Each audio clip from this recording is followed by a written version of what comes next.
Hi, this is Jason Cole from Cole Studios. We're going to take you through a tutorial today of an old silo that we shot. This is the final photo. A lot of people have seen it, had heaps of good comments about it.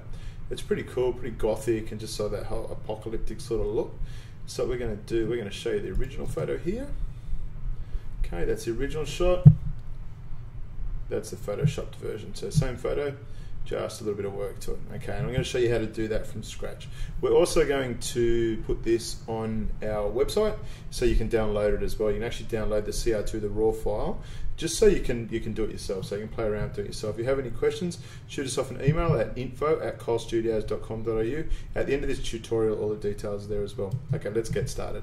Okay, old silo. So we're going to open it up. It's a CR2, a Canon raw file. Okay, first thing we're going to do is a white balance. We're going to put it back to as shot because the default's loaded in. That's fine. Now we're going to bring the exposure up. So we're going to try and bring a little bit of detail out. That's good. So we're starting to get a little bit of detail out through here, through the actual old silo. It's pretty dark in here though.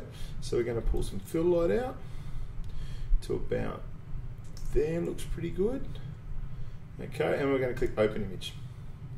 Okay, so it's going to open the image. And notice as we open the image, an XMP file appears up here in the corner. An XMP file is stored with a CR2. If you edit your photos, then you save the XMP file. Next time you go to edit the photos and you bring the photo back in, all the original changes to the raw file before you extract it to JPEG will be saved in XMP. But that's a tutorial for another time. Okay, so let's get started. So first thing we're going to do is unlock the layer. Double click the background and click OK. Okay, now we're going to get rid of all this white. Now the reason we unlock the background is we want a transparent background. So if you don't unlock the background and you remove all this white, whatever color is over here on your background will just be replaced with it, which is we don't want to do that because we've got another file here. This one, we want to put that in the background. It's a stock image we've got. We want to put that in the background of the old silo. Okay, so let's do it. So we go select color range, we'll select white. Hold shift down and drag all the way along. Okay, hold shift down there, we drag all the way along. Alright, just to make sure I've got all those shades all right. Now whatever you do, don't click anywhere except white, because if you do, let's do it. Go like that, see, it selects the whole silo, which is no good. So to undo that, just do Command Z just once and that will undo it. Now we've got a little bit too much white here, so we're going to drop this back a little bit, because that ideally should be as black as possible. And click OK. Alright, now there's our selection. You can see where it's selected. Yeah, it looks pretty good. Now there's a few places selected that we didn't want, so we're going to go up here to our quick selection tool. We're going to hit the bracket, the right square bracket. Going to hold down Option, and notice it's a plus. That means add to selection. Hold down Option, it goes to minus removes from selection. So we're going to remove here. Going to remove here. Okay, we're going to remove here. We're going to remove here. And notice it's selected this whole path. So we're going to remove the entire selection down there. Looking pretty good. Okay, now along here, because the brush is too big, I'm just going to hold down the left bracket key to make our cursor a little bit smaller. Okay, then what I'm going to do is I'm going to hold down Option again, and I'm just going to drag through here, because this isn't actually something that's see-through. We don't want this removed when we remove the background. Okay, going to go over here, going to remove this here. Okay, going to go over this side, going to remove that there as well. Okay, going to go and remove this here. Okay, that's looking pretty good. Okay, now you go Shift F6. Okay, feather 3. What this basically means is the edges are going to be super hard, which we don't want to be super hard. We want a little bit softer. But what I've just noticed when I'm looking at my selection, I'm going to hit Escape. What I've noticed here is it's going to remove this here as well. So we're going to hold down Option again. We're just going to click here, because we don't want to remove that, because that's actually part of the shed. Okay, that looks pretty good. Now we're going to go Shift F6 again. Okay, 3 is the feather. Click OK and click Delete. Do it a second time and it'll delete a little bit more. Okay, Command D. What we're going to do now, we're going to clean up the background. So we hit E for the eraser tool. Right click and up comes your brush. The brush you can use, and what we're going to do, we're going to make it a little bit bigger, and we're going to make the hardness, about 65% is good. What that means is it's a pretty hard edge. Use your bracket keys actually to make it a little bit bigger. We're just going to clean up what the selection didn't remove over here. I don't like these power poles, so these are going to go. Okay, get this. Because we've got a hard edge on the brush, Now notice how like it didn't actually remove all that. The reason that is up here that the opacity is set to 70%. Hit 0, that'll bring it to 100%. Now when you do it, it'll remove it. I'm deliberately making a few mistakes in this tutorial because I want to sort of show people when something goes wrong, what do you do to actually fix it? Okay, let's come back here. Okay, that's pretty much got rid of all the all of the junk out the back, for want of a better word. Okay, pull this down a little bit here. Now let's drag and drop our background in. Hold shift down as you drop the background in. Now notice it puts it straight in the center. Then if you hold shift and option down and hit the corner, go right up to the corners up here. Okay, right until it's right to the edge, click enter to commit it. Okay, because enter always commits the file. Okay, because you need to commit the file. There we go. It's going to commit here in a second. Okay, there it is. Okay, now we need to commit the file. Once you do a free transform, which is what we did, you need to commit the file. Now hit Command M. What Command M does is it brings up the curves tool. Now Command M doesn't, notice it didn't work. The reason it didn't work is because this layer up here is a smart object. Right click on it and click rasterize layer. Now if you hit Command M, now it does work. Okay, now just drop the curves down because we just want a little bit darker, a little bit more stormy. Click OK. It's a little bit grainy there, so we're going to click Filter, Blur, Surface Blur. Now with Surface Blur, you only want a really small surface blur, just enough to get rid of that grain. So click 3 as your threshold, radius of 16 is fine. Click OK, and what that will do, that will put a surface blur right across there, right across the clouds. So what you don't want to do, you don't want to have too much grain in your clouds, especially if you go to print this a little bit bigger. You want to have it. You want to have a little bit smoother, so they actually look like clouds, not like they've sort of been added in later. Okay, so that's the surface blur added. Now what you do, you drop the storm down under the layer, under layer 0. Okay, and there's your background. Hit V. V's the move tool. Now, if you click layer 0, or if you just click on one of the silo, you see that the layer is selected up the top there. Now, if you go to layer, matting, remove white matte. Now, if you have a look around through here, notice you can see all the white around here. You can see it along the sides there. Remove white matte. Bang, there's the white matte gone. How easy is that? If you do it again a second time, okay, it'll even remove more. There you go, second again.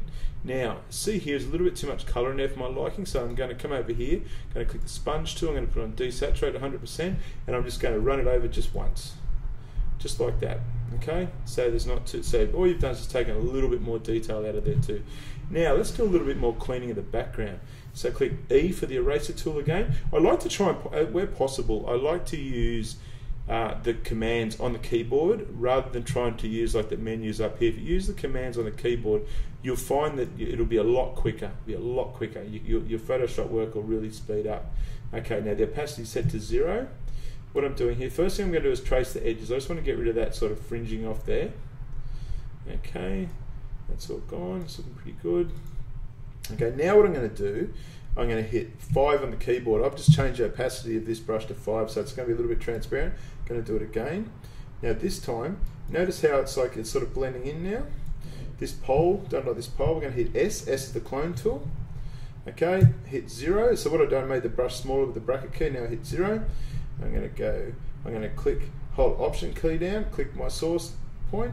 I'm going to click that, come over here, let go of the Option key, and just bang, there's that gone. Beautiful, beautiful, beautiful. Okay, and that bit there's okay because we're going to come back to that a little bit later. Okay, I'm going to go hit E for the eraser again. I'm going to hit 0 to make sure that it's on full erase. Okay, I'm going to come over here and get rid of all that. Now we're going to hit 5 again for opacity, make the brush a touch bigger. I'm going to go here. Now notice how that's blending the edges in now, like it doesn't now look like it's sort of been pasted in. We're going to hit S. S is the clone tool. I'm going to press 0 to make sure it's on full, on 100%, so the opacity is 100%, so it's not see-through.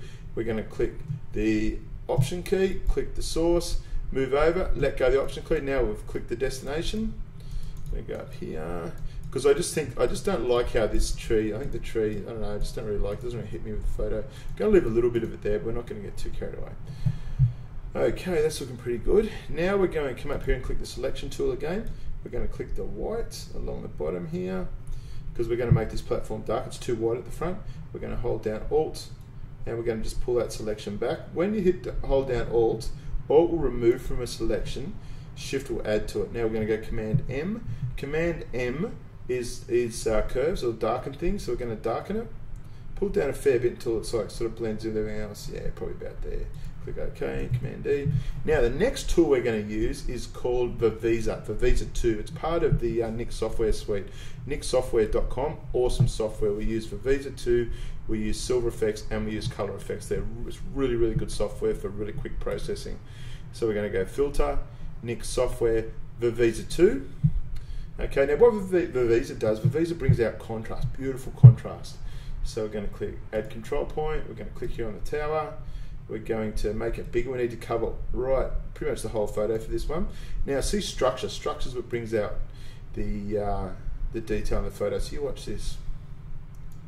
Beautiful. Look at that structure coming out. That is just beautiful. Okay, maybe a little bit of saturation. The saturation, see, we'll just give it a little bit more color. Click OK. Okay, and you'll see the saturation will pop out here in a sec. Okay, the Vivisa filter takes a little while because it's a really big filter, but you'll see it'll come up, and then that's all our detail. Look at that beautiful detail. Now we're going to click the top layer, hold shift down, click the third layer. Notice we're over here on our layers palette, right click, click merge layers. Don't flatten it. If you flatten it, you can't work on the background. We don't want to flatten it just yet.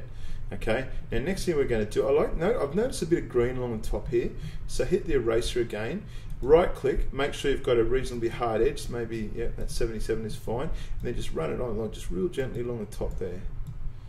Okay, just like that, just anywhere where it's a little bit, okay, just here. So all we're really doing here is just removing that last part. Now, if you hit 0 to put your opacity to 100% as well, because we really want to just cut into that. If you make a mistake, you just do Command Z to undo it and start again. Okay, we're going to go here. Now, something I've just noticed as I'm going through here, notice all the purples come in here. We've got a lot more detail in here, so we're going to right click and we're going to go to Sponge Tool, desaturate 100%, make the brush just wide enough for the tower, and let's just rub it over a few times. Okay, notice there, see all the purples going? What we're doing, we're just taking the color out. Because this tower is like a grey tower, you can pretty much do that, and it's not really going to take away too much from the photo. Okay, we're going to go back to the eraser again. On the inside here, you can see this. I'm just going to pull that off there.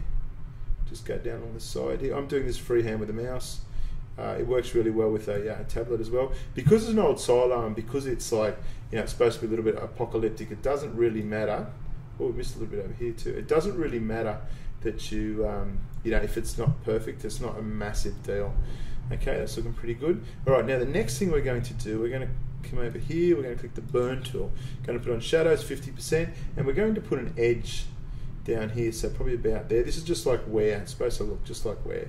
So see there, draw it down, maybe do it twice.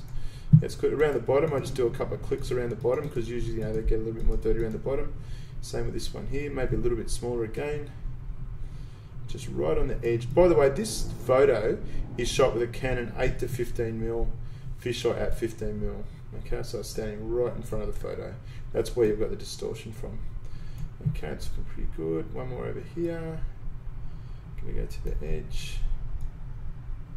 Okay, it's looking pretty good. So we're starting to get, we're starting to look a lot like the original photo. Now what we're going to do, we're going to hit V, which is the move tool. Going to click that layer again and make sure, always make sure the right layer is selected. Command M is curves. Okay, and we're going to darken the whole image now. So just go like this. So just pull it down a little bit. You don't need to pull it down too much, just a little bit. Yeah, that's looking really good. Just have a look at, check at that. Yeah, it's looking really cool. Okay, now the next thing we're going to do, click the image again, just to make sure you've got the right layer selected. Now if you go up here to layer, matting, defringe, and do 5 pixels. Okay, and you watch this. See that? See it took all the fringing off around the outsides.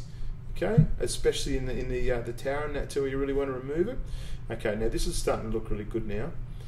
Okay, I'm very happy with that. So what we're going to do, we're going to go layer, flatten image. Cool. Now what we're going to do, we're going to add some lightning in. Remember we talked about the lightning before, so we're going to add some lightning in. So what you do, go over to your brush palette, click your brush here. Now what I've done, I went on to DeviantArt and I just I basically looked for lightning brushes. So we're going to click the brush here. Come up here, click that to get rid of the window. Now notice over here our palette is brown. It needs to be white because lightning is white. Click OK, and the opacity up here may make the opacity around 50%. Now, with the original shot, oops, do Command Z to undo that, didn't click by accident. With the original shot we're striking the tower, so let's put the edge right on the tower and just click it once, okay? If you click it a second time, it's a little bit more intense. So you can just basically double it up. Then we're going to put some lightning over the other side. So we're going to go back to our brushes again, and we're going to click our next lightning bolt, which is that one there. Now the problem is the lightning's around the wrong way and it's too small. So you hold the bracket key down to make the brush big, because remember, this is a brush, okay? Even though it's lightning, it's still a brush. It still has all the same properties as a brush. Now to spin that lightning around, you come up here to the brush properties, click up here, and our brush properties come up over here. All we need to do to spin it around is just to pull this down to here and just a little bit further to the direction we want it. Notice the brush has all changed, okay, which is good. So let's move this over out of the way. Now what we're going to do is going to put that about there. Bang, there's our lightning in, and there's our shot. So as you can see, it's pretty straightforward. There's not a lot of work in it. We've been going for about 15 minutes, and I have been explaining a lot as I go. If we're not explaining, we can do it a lot quicker. Okay, so that's pretty much our photo almost done. Now all we are going to do, we're going to right click here, we're going to click burn again. This time we're going to put it on midtones, and just down the bottom down here, because it's quite, it's quite light at the bottom, we're just going to go down here and we're just going to burn the bottom just a little bit. Okay, because what we want to do, we want to bring out the I guess the main interest, the main focus on the silo. Okay, that's the main focus we want to do. We go Command U and maybe give it a little bit more color, the whole image, maybe just to about, maybe, I don't know, 17, 18, that looks pretty good. Yeah, maybe a little bit too much actually. I'll probably go back maybe to about 10. I'm just looking up here and it looks a little bit too colorful. Okay, yeah, click OK. And there you go, that's a silo photo done. If you want to just bring a little bit more detail in the middle, one more thing you can do, go up to vignetting, click feather, 2.5. So we're going to, because a big image, I click the feather as 250. What we're going to do, we're going to put it right round to here. Okay, oops, mouse clicked off. We're going to try that again.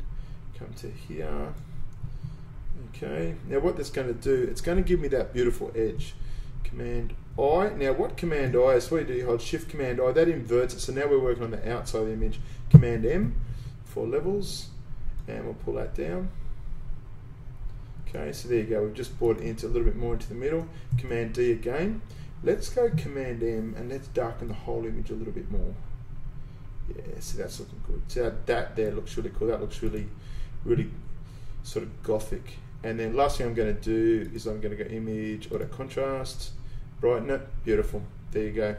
That's it. There's the old silo shot done in 17 minutes. So there you go. And I mean, if you really get into this, and you obviously I'm doing a tutorial, so it takes a little bit longer, but if you just do it, just get straight into it and do it, you can do this shot. I've done this shot in about 5 or 6 minutes. So there you go.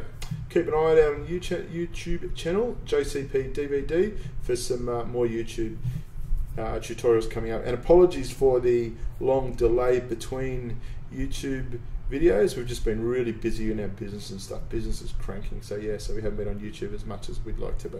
But anyway, we'll see you soon. Any questions, shoot us off an email to info@colestudios.com.au.